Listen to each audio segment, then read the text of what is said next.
Welcome to all. Myself Dr. Mayank Kumar Singh. The course name is Fundamental of Economics and Financial Market. This is a module 5, lecture 23. आज हम सीखेंगे the credit creation by commercial bank. इसके पहले के lectures में हमने ये जाना कि what is a commercial bank, what is the meaning and the introduction as well as a function of commercial bank, जिसमें दो तरह के फंक्शन हैं। First is a primary function, जिसमें बैंक डिपॉजिट एक्सेप्ट करती है और बारोइंग लोन देती है। ये दो प्राइमरी फंक्शन हैं। और साथ ही साथ बैंक के जो सेकेंडरीज फंक्शन हैं उसमें bill exchange, discount the bill, securities, government की सिक्योरिटीज़ में इन्वेस्टमेंट करना, ओवरड्राफ्ट फैसिलिटी देना, फॉरेन ट्रेडर्स को फैसिलिटेट करना, और जो सबसे महत्वपूर्ण काम है सेकेंडरी प्रोसेस में वो है क्रेडिट क्रिएशन। तो क्रेडिट क्रिएशन हम आज जो सीखेंगे उन्हें हम 5 तरीके से या 5 भागों में आज के लेक्चर को बांट सकते हैं। पहला हम इंट्रोडक्शन देखेंगे, उसके बाद प्रोसेस ऑफ क्रेडिट क्रिएशन, तीसरा the appropriate example of a credit creation, हम समझने के लिए एक एप्रोप्रिएट एग्जाम्पल लेंगे। साथ ही हम टेबल रिप्रेजेंटेशन करेंगे, हम एक टेबल के थ्रू क्रेडिट क्रिएशन को भी देखने का प्रयास करेंगे। और फिर limitation of the credit creation, हम उन चीज़ों के बारे में भी बात करने का प्रयास करेंगे जिनसे क्रेडिट क्रिएशन कंट्रोल होता है या लिमिट हो जाता है, उसका प्रॉपर रिस्पांस नहीं मिलता है। अगर हम इंट्रोडक्शन ऑफ क्रेडिट क्रिएशन की बात करें तो हम कमर्शियल बैंक की एक परिभाषा और दे सकते हैं, जिसे सामान्यतः लोगों के द्वारा ये कहा जाता है कि the commercial bank is a dealer of credit या dealer of money, as well as it's also producer of credit, also founders of credit. ये क्रेडिट को क्रिएट करता है, ये क्रेडिट को मैन्युफैक्चर करता है, ये क्रेडिट को प्रोड्यूस करता है।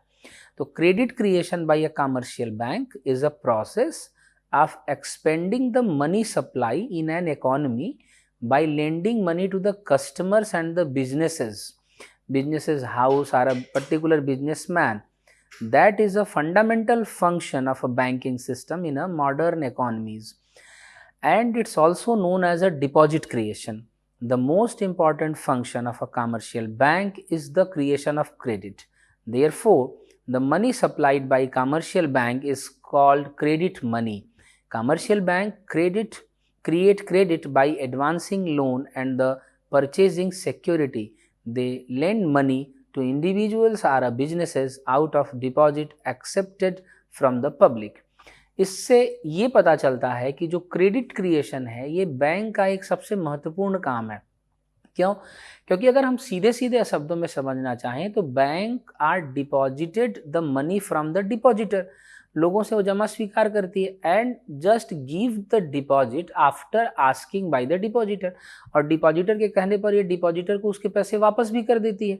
तो जो पैसा लिया वो पैसा अगर डिपॉजिटर को वापस कर दिया और साथ ही साथ डिपॉजिटर को बैंक रेट ऑफ इंटरेस्ट भी दिया for their time deposit, for their saving deposit, for their recurring deposit, जो शाखा जो प्रकार है अकाउंट्स का, जो हम पिछले एपिसोड में पिछले लेक्चर्स में अपने देख चुके हैं, तो उसके में हमने ये देखा है कि जो बैंक हमसे पैसा डिपॉजिट कराती है उसके बदले वो हमें रेट ऑफ इंटरेस्ट भी प्रोड्यूस करती है।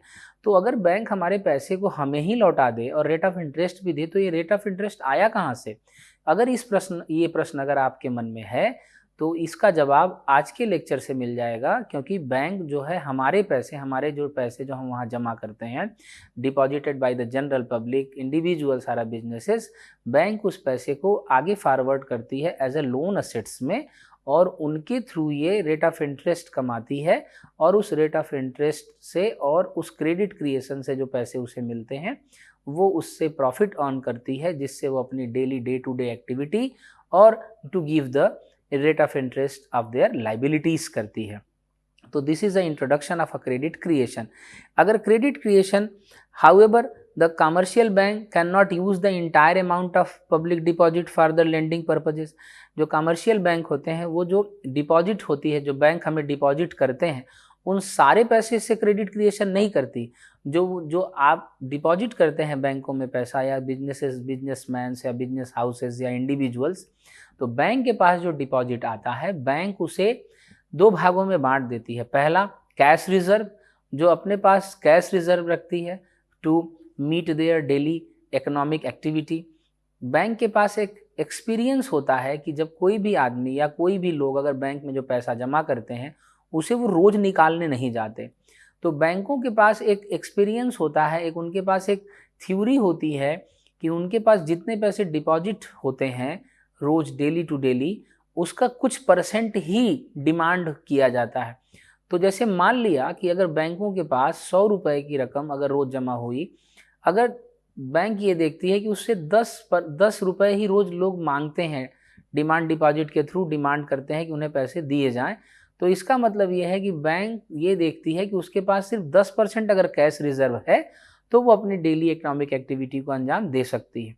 तो ऐसी स्थिति में बैंक जो पैसा अपने पास रखती है, it's decided by the central bank. ये सेंट्रल बैंक से डिसाइड होता है। बैंक अपने भी एक अधिकार का प्रयोग करके अपने भी रेशनल व्यू से पैसे को रख सकती है कैश रिजर्व के रूप में।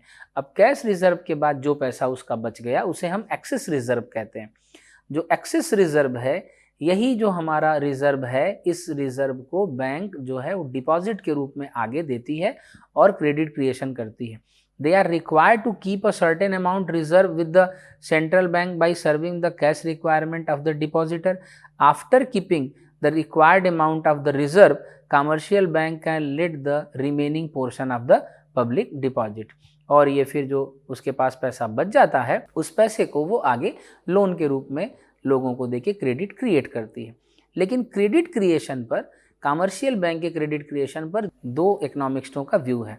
पहले जो व्यू है वो है हार्टले व्यू। हार्टले नाम के एक इकोनॉमिक्स ने कहा कि the bank are created the credit, bank credit create करते हैं and the credit created by the excess reserve. वो अपने एक्सेस जो कैश रिजर्व है उनके पास, वो उससे अपने क्रेडिट को क्रिएट करते हैं। इसका मतलब bank are creation the credit, bank credit create करते हैं।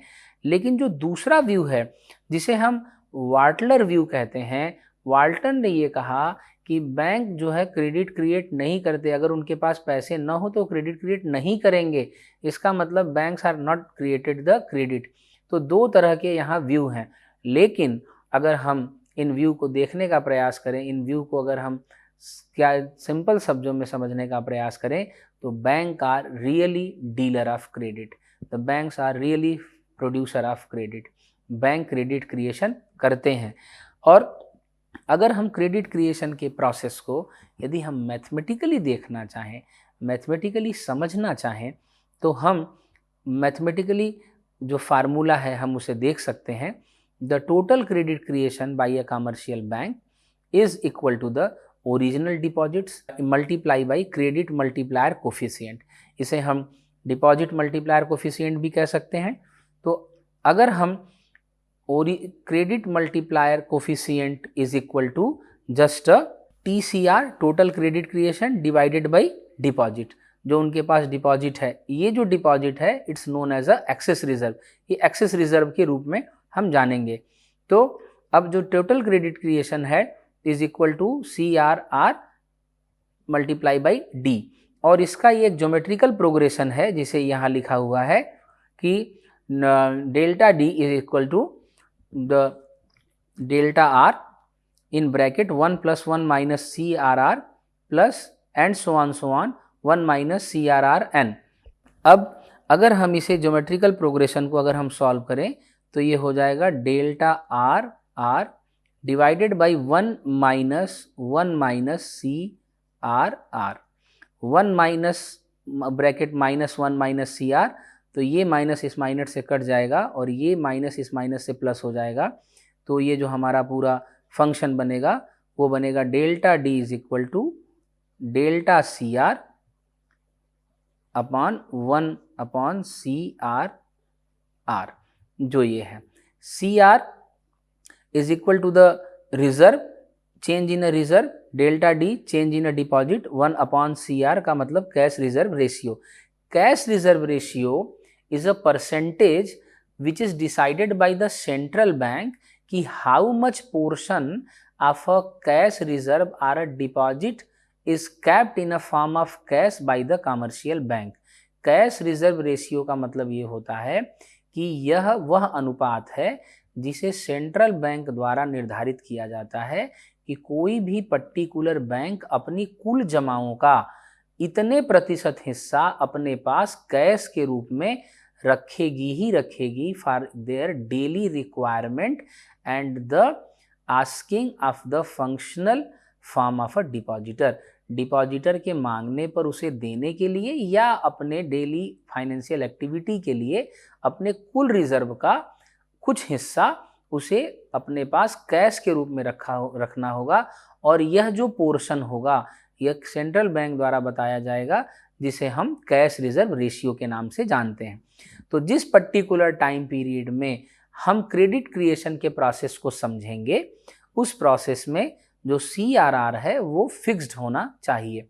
अगर इन अ प्रोसेस बिटवीन अगर CRR बढ़ता है घटता है तो इसका पूरा असर क्रेडिट क्रिएशन प्रोसेस पे पड़ता है।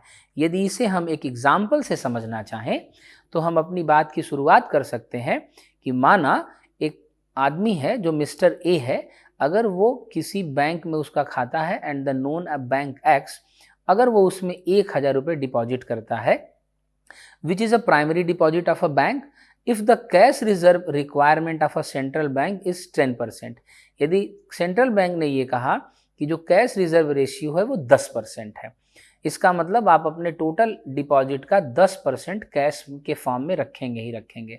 तो इसका मतलब ये है कि there is a pressure of commercial bank, उनकी मजबूरी है कि वो 1000 का जो 10% है उसे वो कैश के रूप में रखेंगे।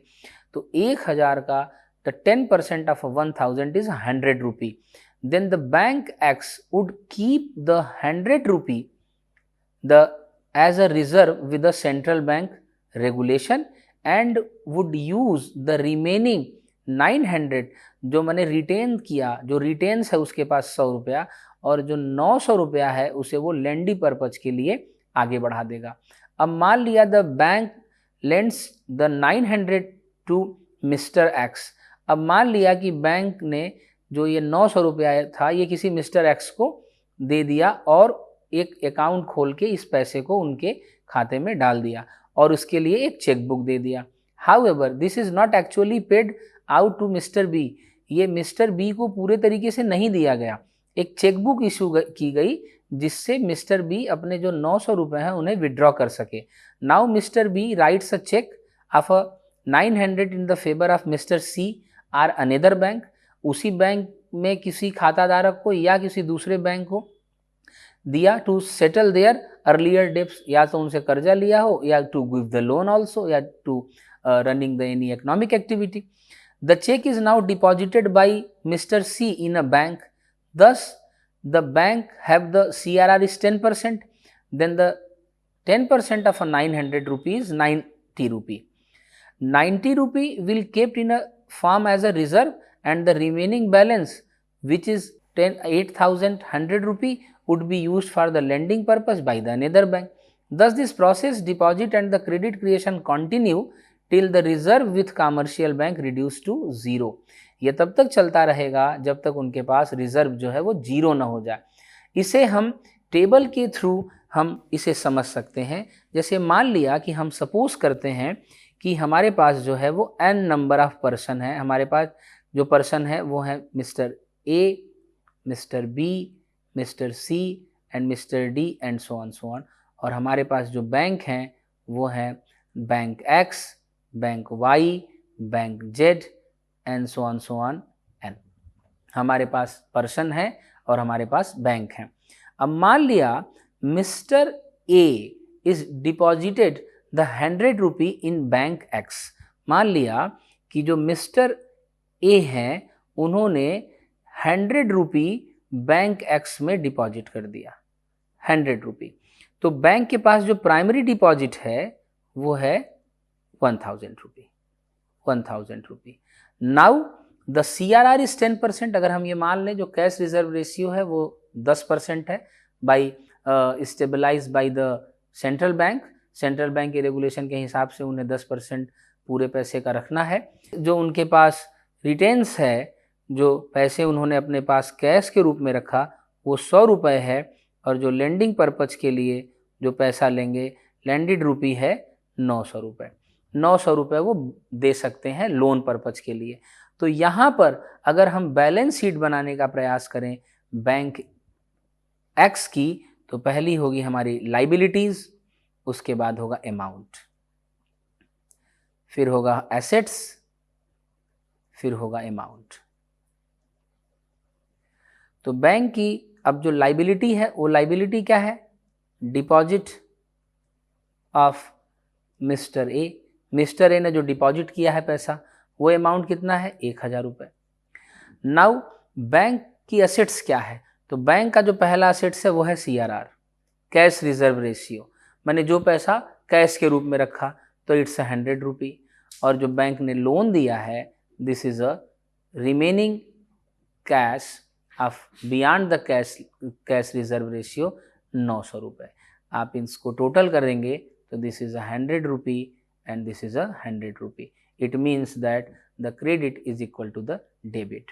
अब ये जो मिस्टर ए हैं, जिन्होंने अपना पैसा डिपॉजिट किया है पर बैंक एक्स में, अब ये जो मिस्टर एक्स है, अब दूसरा बात, अब मिस्टर एक्स बैंक के पास गए, अब मिस्टर ए ने ये जो पैसे यहाँ जमा किए 900 रुपये बैंक एक्स में, अब बैंक एक्स ने मिस्टर बी को लोन दे दिया।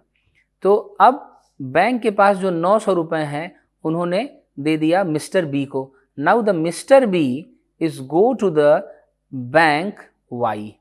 अब वो बैंक वाई में गए और उन्होंने ये जो 900 रुपये है उसे डिपॉजिट कर दिया बैंक वाई में। अब बैंक वाई के पास भी कैश रिजर्व रेशियो 10% ही है, तो 90 रुपया उन्होंने अपने पास रख लिया एज अ कैश रिजर्व, और जो लेंडिंग पर्पज के लिए जो पैसा है वो है 810 रुपी। अब ये 810 rupee is give the loan to the person C. अब नाउ अगर इसकी भी हम लाइबिलिटी देखना चाहें, तो this is a liability of a bank X, now the liability of the bank Y. तो बैंक वाई की जो लाइबिलिटी है वो है deposit of mister B, it's amount is 900। अब जो एसेट्स है वो है CRR, then the CRR is 90 rupee and the loan which is given to mister C is 810 rupee, 810 रुपये। आप इन्हें सम करिए तो this is 900 and this is a 900. The credit is equal to the debit. Now the bank Y is give to the loan to the person C. अब person C के पास जो है वो 810 रुपये, 810 रुपये उन्होंने वो ले आके बैंक जेड में डाल दिया। Now the bank Z kept the 81 rupee as per as 10% of CRR, और जो पैसे बचे 729 rupee just give to the loan to Mister D. और ये प्रोसेस चलता रहेगा जब तक जो कैश रिजर्व है वो प्राइमरी डिपॉजिट के बराबर न हो जाए। हम इसे एक फॉर्म, एक टेबल के रूप में लिख सकते हैं और वो इस तरीके से दिखाया जा सकता है। जैसे मान लिया मिस्टर ए ने कैश प्राइमरी डिपॉजिट किया 100 रुपी, बैंक अब उसे 100 रुपये रिक्वायर रिजर्व के रूप में रखेगा और जो लोन है वो 900 रुपये, 900 रुपी लोन के रूप में आगे डिसबर्स कर दिया जाएगा। Now the bank is give the deposit is 900। अब ये इस बैंक को जो लोन दिया वो मिस्टर बी को दिया, मिस्टर बी ने अपने बैंक में डिपॉजिट किया, तो 900 रुपये इज अ कैश डिपॉजिट। अब कैश डिपॉजिट किया बैंक में, तो जो दूसरा बैंक है रिक्वायर रिजर्व में 90 रुपी केप्ट करता है और 810 रुपी वो लोन के रूप में आगे बढ़ा देता है। अब ये जो लोन है वो मिस्टर सी के पास जाता है। मिस्टर सी के पास जब लोन जाता है तो वो अपने बैंक में जाके डिपॉजिट करता है।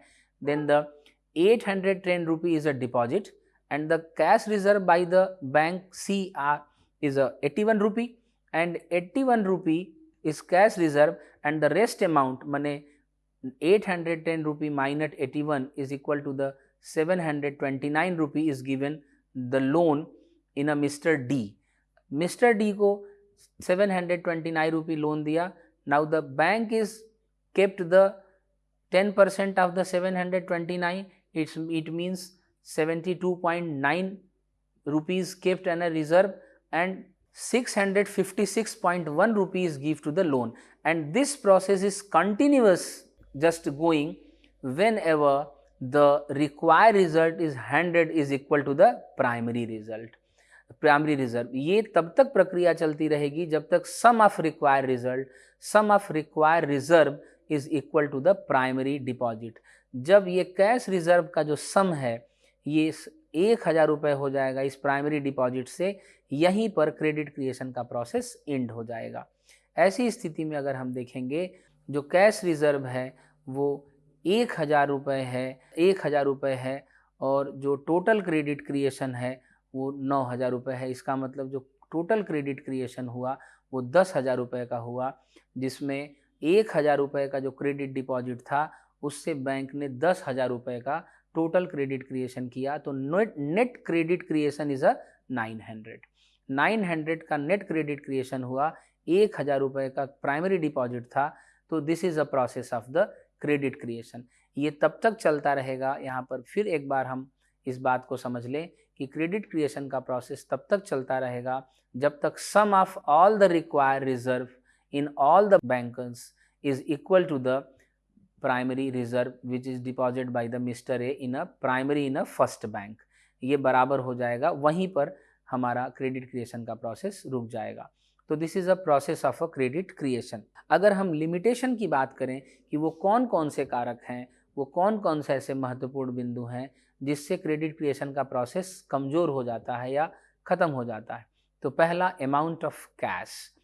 अगर बैंक के पास एक प्रॉपर अमाउंट है, एक प्रॉपर फॉर्म में अमाउंट है, पैसा उसके पास पर्याप्त है, तो ही क्रेडिट क्रिएशन हो सकता है. क्योंकि हमने देखा है कि दो तरह के व्यू हैं, पहला हार्टले व्यू और दूसरा वाल्टर व्यू. हार्टले कहता है कि क्रेडिट क्रिएशन होता है, लेकिन वाल्टर कहता है कि अगर बैंक के पास पैसे नहीं हैं तो वो क्रेडिट क्रिएशन शून्य से नहीं शुरू कर सकता. इसका मतलब कि every time and every process the bank need the cash. अगर बैंक के पास किसी भी तरह का कैश नहीं है तो वह क्रेडिट क्रिएशन नहीं कर सकता. Proper securities.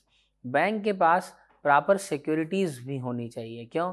क्योंकि अगर प्रॉपर सिक्योरिटीज़ नहीं है तो उसके पास पर्याप्त आय नहीं होगी, और अगर बैंकों के पास पर्याप्त आय नहीं है तो बैंक क्रेडिट क्रिएशन नहीं कर सकते. क्रेडिट क्रिएशन के लिए the cash is very required and the primary measures to the credit creation. तो अमाउंट ऑफ कैश के साथ साथ proper security is also a limitation of the credit creation. Banking habits of the people, this is another limitation of the credit creation. अगर मान लिया कि जो banking habits है पीपुल की वो क्रेडिट क्रिएशन के अगेंस्ट है, अगर लोग चेक का इस्तेमाल ही नहीं करते, वो कैश इन हैंड ही रखते हैं, या अगर जैसे मान लिया कि बैंक ने उन्हें 900 रुपये लोन दिया, वो सीधे गए और 900 रुपये कैश ले लिया, सीधे कैश विड्रा कर लिया, तो क्रेडिट क्रिएशन का प्रोसेस रुक जाएगा. क्रेडिट क्रिएशन का प्रोसेस तभी चलेगा जब लोगों के पास बैंकिंग हैबिट अच्छी हो. जब लोगों के पास बैंकिंग हैबिट अच्छी होगी, जब वो अपने पैसे को, अपने एक्सेस रिजर्व को बैंक के पास रखें.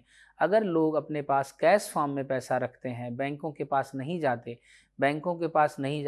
में पैसा जमा नहीं करते, they always cap the cash in a hand. क्योंकि हम सब जानते हैं कि लोगों के पास एक हैबिट होती है, कुछ लोग पैसा बैंकों के पास रखते हैं, कुछ लोग पैसा बैंकों के पास नहीं रखते. जो कैश की जो ज़रूरत होती है वो दो चीज़ों के लिए होती है, transaction motive as well as precautionary motive. लेकिन there is no any finite methods कि how much percentage of a cash capped for the transaction and the precautionary motive. It is different from the person to person as well as the different as a income level. अगर हमारे पास income level ज़्यादा है, अगर कोई व्यक्ति higher income group का है तो वो कैश इन हैंड ज़्यादा रखता है. यदि कोई आदमी जो लोअर इनकम ग्रुप का है, जिसके पास आय कम है, वो पैसे का कम हिस्सा कैश के रूप में रखता है. लेकिन बैंकिंग हैबिट भी लोगों की इस तरीके से अलग अलग होती है.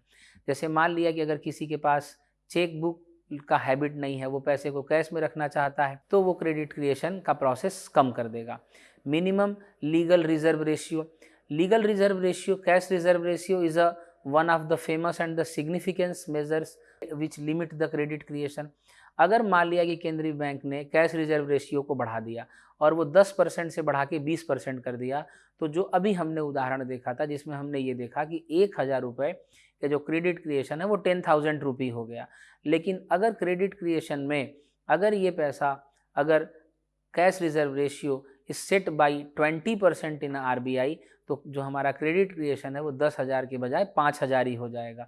क्यों? क्योंकि मल्टीप्लायर 1/0.1 के बजाय 1/0.5 हो जाएगा।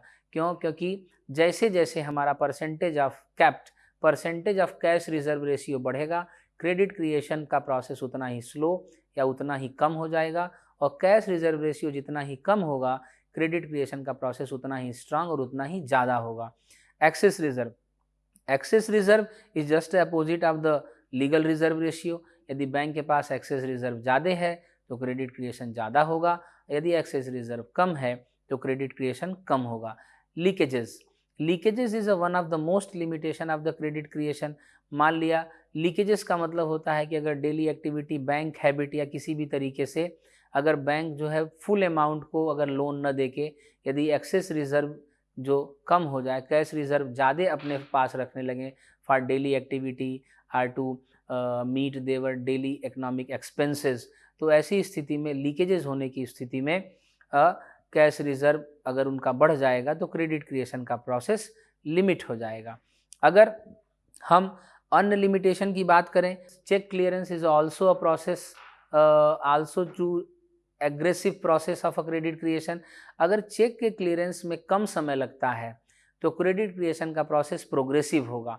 आजकल के जो क्लियरेंस हाउस हैं जिसमें एक बैंक का दूसरे बैंक से जो चेक क्लियरेंस होता है, अगर उसकी स्पीड अगर तेज़ है, अगर वो कम समय में क्लियरेंस हो जाता है उसका, तो क्रेडिट क्रिएशन का प्रोसेस तेज़ी से आगे बढ़ेगा, वो तेज़ी से आगे एप्लीकेबल होगा। लेकिन अगर चेक क्लियरेंस अगर धीमा हो जाए, अगर वो प्रोसेस कम हो जाए, तो ऐसी स्थिति में चेक क्लियरेंस अगर धीमा हो जाएगा तो क्रेडिट क्रिएशन का जो प्रोसेस है, जो क्रेडिट क्रिएशन का जो प्रोग्रेसिव पैटर्न है वो कम हो जाएगा और वो लिमिट हो जाएगा। Behaviour of the other bank के भी बिहेवियर क्रेडिट क्रिएशन प्रोसेस को रोकते हैं, क्योंकि क्रेडिट क्रिएशन जो प्रोसेस है वो किसी एक बैंक का स्ट्रक्चर नहीं कर सकता, कोई एक बैंक क्रेडिट क्रिएशन नहीं कर सकता, दो बैंक आपस में मिलकर क्रेडिट क्रिएशन नहीं कर सकते। Credit creation is created by all the banks, all the branches. पूरे क्षेत्र में या पूरे देश में एक पर्टिकुलर जोग्राफिकल एरिया में सारे बैंक मिलके क्रेडिट क्रिएशन कर सकते हैं, कोई एक पर्टिकुलर बैंक क्रेडिट क्रिएट नहीं कर सकता अकेले। तो इसीलिए अगर दूसरे बैंक का जो बिहेवियर क्रेडिट क्रिएशन का न होके यदि उनका इन्वेस्टमेंट बिहेवियर है, यदि वो क्रेडिट क्रिएशन प्रोसेस में इन्वॉल्व कम होना चाहते हैं, they have the not the progressive attitude like the first bank. मान लिया there is a two bank A and bank B. Bank A is a promoted and the highly dedication to creation of credit, but the bank B is not a highly dedication to create the credit। तो ऐसी स्थिति में credit creation का जो process है वो limit हो जाएगा, वो कम हो जाएगा। Credit control policy by the central bank, this is a most significant feature which limit the credit creation, which progressive path credit creation को रोक सकता है, वो है सेंट्रल बैंक की पॉलिसी। सेंट्रल बैंक हमेशा क्रेडिट क्रिएशन के प्रोसेस को मॉनिटर करता रहता है। क्यों? क्योंकि the price stability is a first and the primary objective of a central bank. किसी भी सेंट्रल बैंक की जो प्राइमरी ऑब्जेक्टिव होती है वो होती है उस देश की कीमत को स्थिर बनाए रखना। अगर उस देश में क्रेडिट क्रिएशन बहुत तेजी से हो रहा है तो उस देश में इन्फ्लेशन की स्थिति आ जाएगी। ऐसी स्थिति में जो सेंट्रल बैंक है वो CRR के पोर्शन को बढ़ा देगा, CRR प्रोपोर्शन बढ़ा देगा, वो percentage of the capped in a cash बढ़ा देगा। ऐसी स्थिति में बैंकों की जो क्रेडिट क्रिएशन की पावर है वो कम हो जाएगी। लेकिन जब सेंट्रल बैंक को ये महसूस हो कि जो देश में है वो अपस्फीति की स्थिति है, बैंकों में जो है क्रेडिट क्रिएशन करना चाहिए, क्योंकि देश में कीमतों में कमी हो रही है, तो ऐसी स्थिति में वो कैश रिजर्व रेशियो को कम कर देता है, जिससे बैंकों की जो क्रेडिट क्रिएशन की पावर है, जो उसका इंटेंशन है, वो बढ़ता है। कंटेजियन इफेक्ट, छूत प्रभाव इसे कहते हैं। It's also most significant factor of a limitation of the credit creation. मान लिया कि किसी भी ज्योग्राफिकल एरिया में देयर इज अ 10 बैंक्स, मान लिया उसमें से कोई एक बैंक जो है वो दिवालिया हो जाता है, वो पैसे को रीपे नहीं कर पाता और वो दिवालिया घोषित हो जाता है। ऐसी स्थिति में उस जो ज्योग्राफिकल एरिया में जो पर्टिकुलर कस्टमर हैं उनके बीच एक असंतोष और एक डर का माहौल हो जाता है। They are into the fear, और वो अपने बैंकों के पास अपने डिपॉजिट को लेने चले जाते हैं। और जब एक बैंक के दिवालिया हो जाते हैं तो ये डर पूरे क्षेत्र में फैल जाता है और जितने भी डिपॉजिटर, ऑल द बैंक्स जो दिवालिया नहीं हुए हैं, अपने बैंकों में भी जाके अपने डिपॉजिट को वापस ले लेते हैं। तो जब बैंकों के पास कैश ही नहीं रहेगा तो वो क्रेडिट क्रिएशन नहीं कर पाएंगे। तो these are the 10 point limitation of a credit creation. तो today we have learn what is a process, what is a credit creation and how to create it. We just understand that with a proper example and a table, as well as also learned and the focus the limitation of the credit creation. तो आज हमने ये समझा और जाना। इसी के साथ थैंक यू।